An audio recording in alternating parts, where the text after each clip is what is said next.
ठीक है, याद रखना।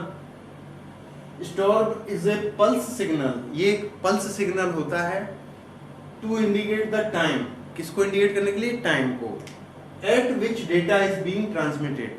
किसी एक डिवाइस से दूसरी डिवाइस में जब अपन डेटा भेजते हैं तो डेटा का, उस डेटा को भेजने से पहले जो भेज रहा है वो क्या करता है, पल्स सिग्नल डाल देता है उसमें। उस पल्स सिग्नल को क्या बोलते हैं, स्टॉर्मी। ठीक है, तो इसको डायग्राम से समझ लेते हैं, अच्छी तरह समझ में आ जाएगा। ये हमारा सेंडर है, ठीक है, ये कोई डेटा भेज रहा है, ये रिसीवर है, ये यानी डेस्टिनेशन है, वो यहाँ से यहाँ डेटा भेज रहा है। तो डेटा किस स्पीड पर जाएगा, किस स्पीड पर पहुंचा है यहाँ तक, वो जानने के लिए वो क्या करेगा, कौन, सेंडर उसमें पल्स सिग्नल डाल देगा, जिसको क्या बोलते हैं, स्टॉर्मी। ठीक है, तो स्टॉर्म उसने अगर डाल दिया इसमें तो किस स्पीड से डेटा पहुंचा है तो वो चीज पता चल जाएगी, लेकिन इसके पास कंफर्मेशन नहीं रहती कि डेटा पहुंचा है कि नहीं पहुंचा है। यानी सेंडर ने जो डेटा भेजा है उसका टाइम स्पीड के लिए तो इसने डाल दिया स्टॉर्मी सिग्नल, लेकिन वो डेटा पहुंचा है कि नहीं इसको कंफर्म करने के लिए वो क्या करता है, उसमें एक बिट डाल देता है 1 की।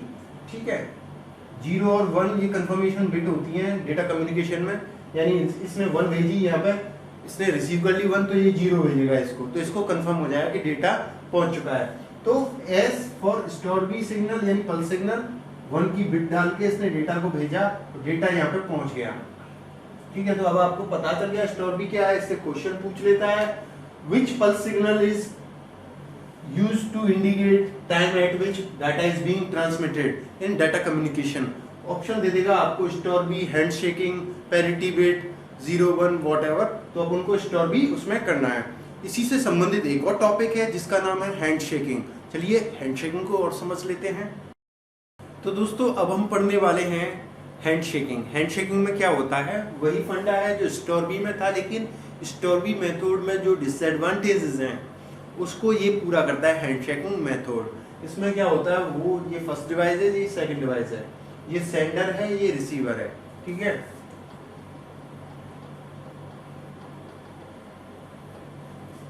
ये डेटा बस, कोई भी डेटा एक जगह से दूसरी जगह जाता है, वो किससे जाता है, डेटा बस से।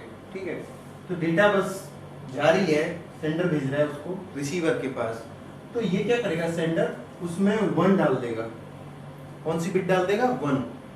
तो 1 बिट क्या काम करेगी, ये स्टॉर्मी का भी काम करेगी और प्लस कंफर्मेशन का भी काम करेगी। कैसे करेगी, डेटा यहाँ से भेजा डेटा बस से, तो सबसे पहले 1 पहुंचेगा, ना कि डेटा बस पहुंचेगी। कौन पहुंचेगा, पल्स सिग्नल 1। ये 1 यहाँ पे पहुंचेगा तो इसको कंफर्म हो जाएगा कि डेटा बस आ रही है। डेटा बस भी पहुंच गई, यानी आफ्टर 1 सिग्नल क्या है यहाँ पे, 1 के बाद डेटा रिसीव हो गया। अब जब डेटा कंप्लीटली रिसीव हो जाएगा इसको, तो ये क्या करेगी, कंफर्मेशन करने के लिए कुछ भेजेगी। तो कंफर्मेशन करने के लिए इसने वापस बिट को भेजा कि कंफर्म हो गई। ठीक है, इसको कंफर्म हो गया तो फिर ये क्या करेगा, 0 भेजेगा इसको और बोलेगा कि मैं नई जो सेकंड डेटा है उसको भेजने के लिए तैयार हूं। तो ये क्या साइकिल चलती रहती है 0 1 की, सेंडर और रिसीवर के बीच में।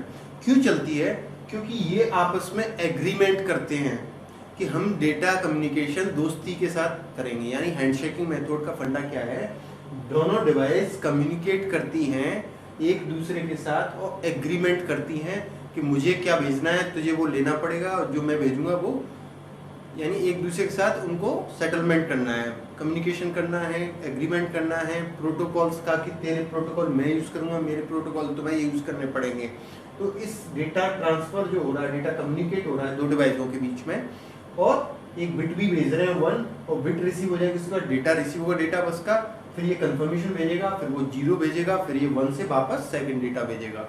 तो इस मेथड को क्या बोलते हैं, हैंडशेकिंग मेथड बोलते हैं। ठीक है, तो याद रखना स्टॉर्मी और हैंडशेकिंग में से एक क्वेश्चन आने के 100% चांसेस है। ठीक है, चलिए अब अपन चलते हैं नेटवर्किंग पर, और नेटवर्किंग को मज़ेदार तरीके से पढ़ते हैं, क्योंकि नेटवर्किंग में से 5 से 6 क्वेश्चन आने वाले हैं, और उसमें से 2 क्वेश्चन आएंगे नेटवर्किंग की डिवाइसेस से। ठीक है, तो चलिए देखते हैं।